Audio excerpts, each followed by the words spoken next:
Trevor posted a blog that I just promoted on Twitter, on Foundation's Twitter. It's called Show Me the Money, the Changing Transparency of Disc Golf Financials. And I thought it was a pretty good topic. So essentially, you got to read the blog if you want all the details. But essentially, it talks about the pros and cons of disc golf contracts being public. And I wanted to pull out one quote that you had here, Trevor, that I liked. Only one. I like one sentence of this whole thing. I'll take that. No, I'm gonna ratio this guy. That's freaking funny. That is funny. You said this. Think about it this way: if some player you've never heard of has a breakout season and beats Paul McBeth more times than Paul beats him, is he worth $1 million per year? Meaning, will he sell more products in the legend of the game and wildly popular disc golfer Paul McBeth?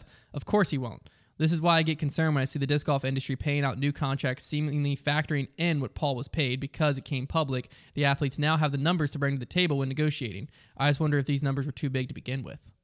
Yeah, so that's a very good point. Yeah, so I actually got the idea for this whole article. Well, things were already trending this direction, but Eric McCabe had a quote where they asked him about Ricky's contract, and this is nothing against Eric McCabe, because Eric McCabe, you represent a business, like, you got to talk that talk.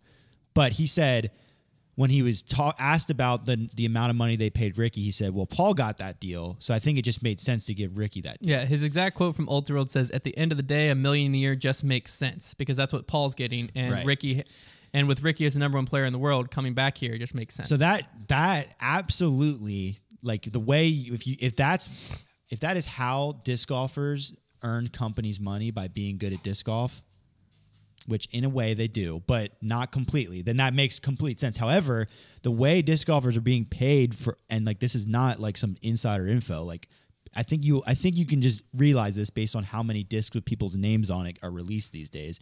A lot of their salaries come from sales. It's sales. So like, that's the reason why marketability has to be factored in. And I think that when Paul's contract came out, it was just such a ridiculous outlier in the terms of disc golf contracts, because Paul is the most marketable player the sport has ever had because of his string of success, and like, he's a likable player. People love Paul. And then it's also an outlier in the way that he's being paid, which is essentially the main discs that he uses are discs that were created under his own name line. So like, it is a very unique situation there. It's not like if he was, it's not like a lot of people are trying to replicate that situation. Right. But hard to replicate that when you're not Paul McBeth is the problem. And you're also not playing for, it's the Paul effect. It's the Paul effect. So I think that that number was an outlier. And I think that's just a dangerous precedent, because now those players are going into these contract talks, and that is the number they have to work with. Yeah. And I think it's just an outlier of a number, and I wonder if we've started on a scale that's too high. You can read the rest of the article, but that's kind of where I was going with it. Well, we've been guilty of this some on the podcast too, of saying like, oh, well, when Eagles' contract's up, he deserves X. Well, that's the thing. Or Heimberg deserves Y. I've been saying that, but I think... and maybe we haven't mentioned it, but in the back of my mind, when I bring up those numbers, I'm doing it because I know that's what those players are going to demand, not because I think they're actually worth that amount of money. No, I agree. I'm just saying, like, we're feeding into it a little bit when saying that. But one thing, too, that I think needs to be mentioned is what you just said about the signature discs and stuff like that. That's been the main way players have made money for years. Mm-hmm. But before, it was in a different format where the guaranteed money from a company was low. Royalties were there, so if a company made discs, the player made more money, but the company wasn't fully driven to make those discs because there wasn't a line set of we need this. Yeah. I think that's what's being flipped on its head a little bit, is the format of how players are being paid from manufacturers has stayed the same, right? As we need to make discs, pay these players, yada, yada, yada. What got flipped on its head is now there's a line that the sales need to reach, and instead of looking at like, oh, our buzz sales, and this, Paul, I agree, Paul's contract makes sense fully, but when we start using it as precedent for other players, it's where it gets scary, because the thing that was so unique about the PM line and only one player can have their name on the buzz and the zone. That's another thing to mention, is Discraft's most popular molds right now, regardless of the PM line, even their other ones have Paul's name on it. If they sign another big player, if they sign Ricky... they signed Dickerson. They can't put his name on the buzz too. Like, you can only chip into the royalty game so many times. But But what I'm saying is like it's almost like with Paul's deal, his deal is worth $1 million because the PM line already existed before he signed the $1 million deal. The PM line existed when he was on his 4-year, whatever that deal was worth. Right. And the PM line existed. The Zeus, the Luna, all this started becoming Discraft's most popular molds. So it was obvious Paul is worth this. Right. They already knew the numbers. Correct. Yeah. They already knew what the PM line is worth to them as a whole. Yeah, everybody else is doing it with the assumption they'll be able to sell. Exactly. Whereas Discraft already knew what they could Discraft was sell. like, Good we already point. have these Good numbers, point. boom, there. Versus now what you look at in what could be scary is we have to use Rick because Rick's the one that signed the deal. We signed Rick to $1 million a year. We are now as a company, because Discraft's mindset too is they're selling stock discs. It's just unique because they're PM line stock discs. They created this line with Paul, but they're using Paul to move stock discs. So what you have to look at is like the correct way I think to go about player sponsorship is increase the amount of stock discs that we sell. So like have Brody push the Meteor, obviously Paige has her line, but have Paige push the Passion, the Fierce. She did a great job pushing the Stalker for a little bit, stuff like that. You have Missy Gannon push this disc. You have these players are pushing stock discs, so those all go up, and then you're like it's a marketing budget essentially. Right. What gets scary is when you're like, okay, line set at $1 million a year. We need to sell enough discs with Ricky's name on it or Kona's name for the $125,000 a year. We need to sell enough with Kona's name on it to get up. And it's not just Dynamics that's doing it. We've seen plenty of other companies start focusing on, doing custom runs, custom stamps, all of that, to where it's flooding the market. But what scares me is that money going to the wrong place? So the money going to players is great. Players need to get paid 100%, and players have been underpaid for a while. But if we now overpay players, and if I am sitting at a company, I don't know that this is the case, but if I'm sitting at a company and 90% of my marketing budget is going towards, if they even consider it marketing budget, but 90% of what could be my marketing budget is going towards my team and creating stuff for my team, paying guaranteed money to my team, and my team is playing disc golf and marketing and reaching disc golfers, then that 10% of my marketing budget might be going to the Pro Tour, stuff like that. That's all marketing to disc golfers.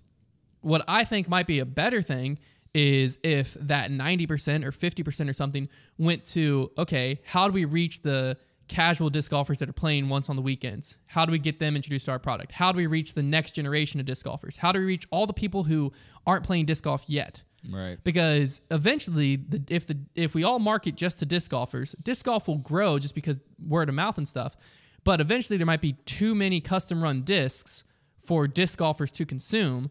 And then what happens? You guaranteed a player $1 million a year. If right now it's Paul and Rick, but Eagle, like you said, might demand it. Calvin might be like, well, what the heck? I deserve that. You have all these players that might be like, I at least deserve $500,000 if they're getting $1 million. Next thing you know, you have all these players that you've guaranteed, and they're on your payroll, and it's like stuff just isn't selling anymore. What do we do? I don't know. It's a fascinating idea behind it, and I just don't know. I don't know that I like the direction that it seems to be headed right now. I think that to me at times it feels like we're just recklessly headed towards a cliff, and we're not putting brakes on yet.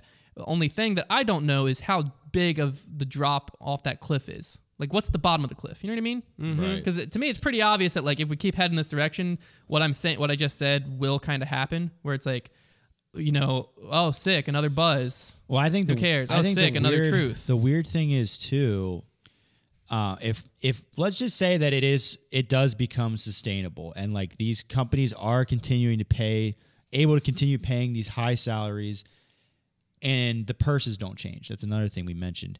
And all of a sudden, all of our top players are making six figures, and they're still winning less than $10,000. Yeah, for winning Pro Tour. Well, events. it's encouraging. Like chump change, essentially. Someone actually tagged us in this. Joe Burrow had a quote to high school and college football players. And his quote was essentially, stay off social media, put your work in behind the scenes, let them see what you do on Friday and Saturday nights, not throughout the week on social media. Like, that's the time to shine. That's how you get to where you want to be, not worrying about social media.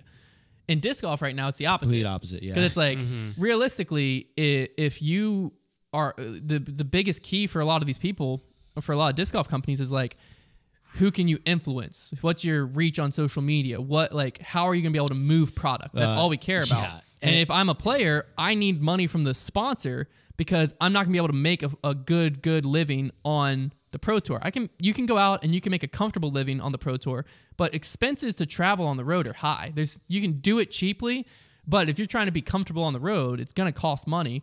And so it's much more tempting to just find a way to get a $40,000, $50,000, $60,000 guarantee from a company than it is to try to win $40,000, $50,000, $60,000 on the Pro Tour, because that's very, very hard to do. Mm-hmm. And so that also is concerning me because it's taking the emphasis off of winning in performance and putting the emphasis onto social media and influencing. Right. Which that's fine. There's going to be players that do that. It's a part of the sport, and I will say, but it should be a part of the sport. It shouldn't be the whole sport. I will say the football example and like pro sports, it's different because as a quarterback, especially, I can already hear the Twitter people. As a quarterback, if you perform, you're gonna sign $100 million contract. Like, yeah, no kidding. You don't. Like, even as a football player, being on social media does make you more marketable and you will sign more endorsement deals. However, if you are just good at what you do as a quarterback, yeah, you're going to be set. It doesn't matter what the heck you do on social media. Well, that's the thing. Disc golf is it is different, like, especially being in an individual sport. It's a lot different. Well, it's more like golf. Golf, if you put your head down and you focus on winning and being great, you're gonna be able to. You're gonna be rich. You're gonna be a millionaire. Yeah. Regardless of now, obviously you're gonna have people like Ricky Fowler who are able to sign bigger endorsement deals and stuff because they're so likable by fans. That will always exist. But in golf, I mean, it's also Tiger was in a different generation, so I guess the example I was about to say. But Tiger doesn't even run his own social media. I was gonna say, I guarantee you, if Tiger was in today's generation, Tiger is not doing course vlogs and stuff like that himself because he's putting his head down and he's winning. In disc golf, it's almost more important to be doing practice rounds, 100%. Course vlogs, stuff like that than win, because if you're not able to win at a rate like Paul was in like 2012 to 2015 or Paige was in that same stretch, if you're not able to win at that rate, winning 1 or 2 Pro Tours a year is cool, but it doesn't do as much as being good on social media. Here's the bottom line is you go out there and you get yourself 50,000 YouTube subscribers as a pro, which as a touring pro isn't that tough. You just got to put a bit of work in because people want to watch that stuff. You're going to make more money off of that than you will off your earnings from your Pro Tour season. Even if you're a top 10 player potentially, depending on what you win, if you win a major or not, like it is definitely like right now that is the climate that's been created. I would love to see, and it really comes down to this, like we need more. If you want more money in the purses, the manufacturers, it's not necessarily their responsibility to put into that. We need eyeballs on the sport so that we attract people from outside of the sport. And in order to get more eyeballs on the sport, it needs to be more people playing the sport and then more people that want to watch it. That's where I think the manufacturers come in. It's like that is very beneficial to them more to people, try to get people playing the sport. Or even outside. them watching it too. But not saying they're not doing that. I'm just saying if you're looking at like I would be where curious the money's going. How much marketing in our sport is going towards the expansion of our sport? Because right now I feel like disc golf is just word of mouth. Like disc golf is lucky to have a passionate fan base that loves to talk about how they play disc golf, and it's an icebreaker. Like, oh, you play disc golf? I've heard of that. Like, it's a buzzword topic, and I think like word of mouth does a lot of job. Like, what is the PDGA? I'm not accusing them of doing nothing. I'm not accusing anybody of doing that. I'm just saying, what are these companies doing to like, I do see some people getting into schools. The Paul Macbeth Foundation, they go play in other countries. Like that kind of stuff is the stuff I want to see more in disc golf because that is ultimately like we need people playing the sport because I want to see the purse is huge. Like, I want to see somebody win and like they're taking home 6 figures. It almost feels like to a certain degree that inside of the sport, right, the contracts, some of the purses, stuff like that, we're beyond grassroots. We're beyond the like, grinded out, nitty gritty stuff like that. There's players who are making millions of dollars on the inside. But then when you go to how we're reaching the outside, we're still very grassroots, word of mouth. Like, it's crazy to have a millionaire athletes in your sports, multiple millionaires. But you just walk into some office multiple people with $1 million contracts. You walk into an office party and you just start asking people about disc golf, and they're gonna be like, "What the heck are you talking about?" It is interesting, like where the growth is. That's what and just in my head when I'm looking at stuff, I'm struggling sometimes to think about like how much money is going to players in general. If you look at the whole thing and think of like, if you put that much money into a Facebook ad, very like point A, point B, how much reach that's going to have. Yeah. And I'm like, what's making a company more money at the end of the day?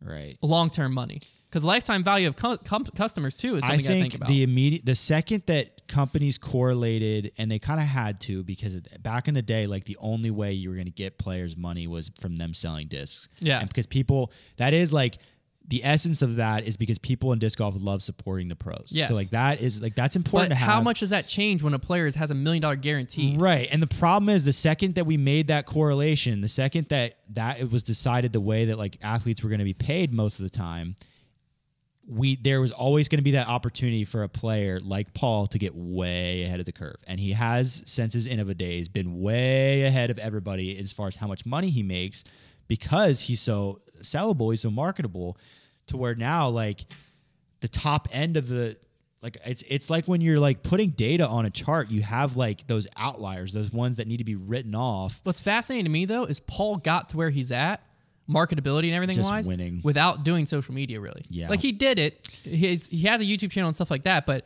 he's never the one shooting and editing YouTube videos. I think a lot of that is attributed to that all of the, like the biggest part of our growth in our game has happened either during or immediately after the spell where he won, like he was the guy. No, absolutely. Absolutely. But I think also with Paul though, it has a lot to do with his professionalism. Correct. The way he dressed on the course, the way he carried himself. You were always, as a guy who was an athlete, you're drawn to it. You were drawn to it when you got into the sport. Like I knew other sports, so when I watched disc, I'm like, that guy, he's treating this like a real sport. Well, that was also, I think, in his era of dominance that we're still kind of on the tail end of. I think in that era, at the beginning of it, he was at times seemingly the only one treating himself like a true professional athlete. Mm-hmm. Yeah, because there were times where like in 2015, if you listen to him, if you go back and listen to his like some of the interviews he did pre 2015, like the 2014 off season, and you listen to some of the stuff he was doing and some of the training stuff,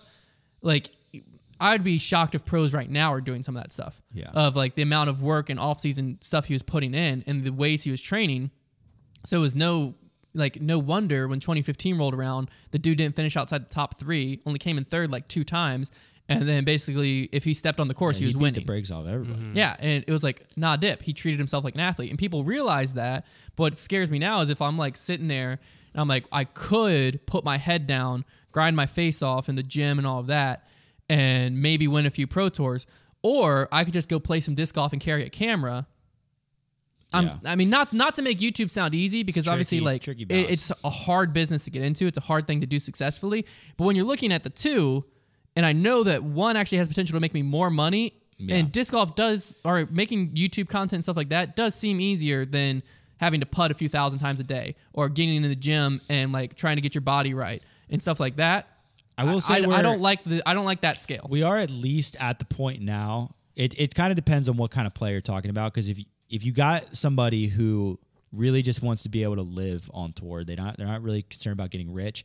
You are at the point now where you can just be a really good disc golfer and you can make your living off of earnings, because you're gonna cash for close to $10,000 a couple times a year probably. Yeah, and then you're gonna scrape up a few thousand here, and like you can live, and you're also gonna get a deal just by your play. You're gonna get a deal with somebody good enough that kicks in on some more money. So like we are at the point now where you can just play, but like you mentioned, like you get it really popular, you start appearing in some skins matches, some Jomez on our channel, whatever, like that popularity does a lot as far as your ability to sell, and like the likable players, it's huge for them. Yeah, it's huge. Just gotta hope that competitiveness wins in the end.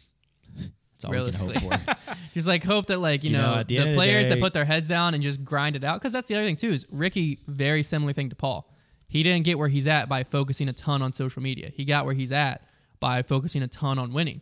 And he was the person who was neck and neck with Paul through that era. I'd love to see big bonuses. Like obviously the Pro Tour finale has like the big paycheck, but I'd like to see a really big paycheck go to the points leader on the tour at the end of this. Like let's go ahead and reward the guy or girl who was just the best player. Let's go ahead and give them $20,000-$30,000. I'd love to see. But you're saying who provides? Who is the one paying them in that? That would have to come. That would have to come. That's what I was gonna. That's what I was gonna say. That because I don't feel like the manufacturers are necessarily the ones. I mean, Well, they have they're bonuses for performance. Yeah, but it's that's not. true. No, purse money is not on them. Okay. No. We're saying that they probably have the way purse money comes about is more people watching the sport because that's how the Pro Tour is going to make money.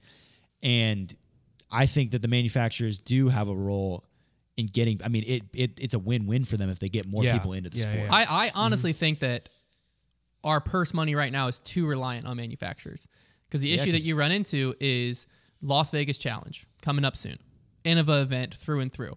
So Discraft, Discmania, not anymore. Discmania, MVP, Prodigy, they're not gonna have a presence at that event. So as a fan, you're gonna show up and the fly mart's gonna be Innova. Yep. You know what I mean? Stuff like that. So a company being tied so heavily to it, it makes sense as a manufacturer because I own the event. Fans are going to come. They're going to see just Innova. Cool. It is what it is. But as a sport, like you can't help but feel like every event would be bigger if every manufacturer wanted that event to be bigger. So instead of just having Innova investing in it, you have a bidding war for whose basket's on the course. You have a bidding war for who X, Y, or Z. All the companies are paying to be at the Fly Mart. All the companies are helping promote the event and whatever. I think in my head that goes farther than just having we're selling a manufacturer and a presenting sponsor at every event. I think the events get bigger if every manufacturer wants to have a part of every event. I think that that's got to come down the road at some point where you're like manufacturers, you can be involved in the event, but none of y'all are the sponsor. Yeah. Well, hopefully it gets to the point where they can sell the presenting sponsor to outside companies. But right now, I think if that happens, it's like they have two sponsors. Right. No, I'm saying they have blank and blank. Hopefully they can sell it for enough that the manufacturers are all invited to go there, then be a presence, but they don't need to rely on their money and then feel obligated. To be because right now the model is almost like the such and such Open presented by such and such manufacturer. So like the North Face Open presented by Discraft. To where there's two sponsors, and that seems to be the model that's going. I would like to see it just be the North Face Open, and then I got it from your jacket. It's such and then all the companies be invested in getting the North Face Open, kind of like majors.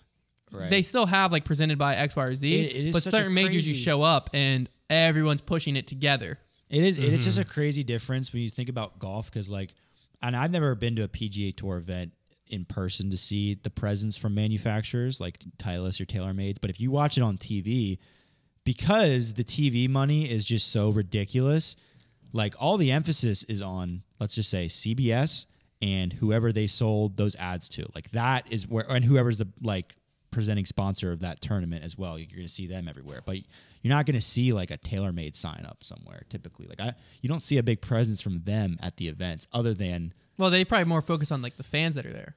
And like right. being there That's for what I'm their saying. players. That's what I'm saying. But like from a TV presence, like advertising presence, you don't see it as much. It's just it's interesting.